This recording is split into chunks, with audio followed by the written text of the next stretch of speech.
បាទសួស្តីពុកម៉ែបងប្អូនទាំងអស់គ្នាថ្ងៃនេះយើងមានចំណុចពិសេសសម្រាប់កណ្ដាលទៀតហើយគឺពោតខ្ចីតោះកុំឲ្យខាតពេលយូរទៅទស្សនាពីការឲ្យចំណីនឹងការស៊ីចំណីរបស់កណ្ដាល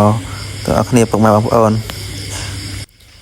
សម្រាប់កណ្ដាលសាច់ដែលយើងទុកលក់ប្រចាំថ្ងៃក៏ដូចជាកណ្ដាលពូជដែលយើងត្រៀមចែកចាយសម្រាប់បងប្អូនដែលគាត់មានតម្រូវការចង់ចិញ្ចឹម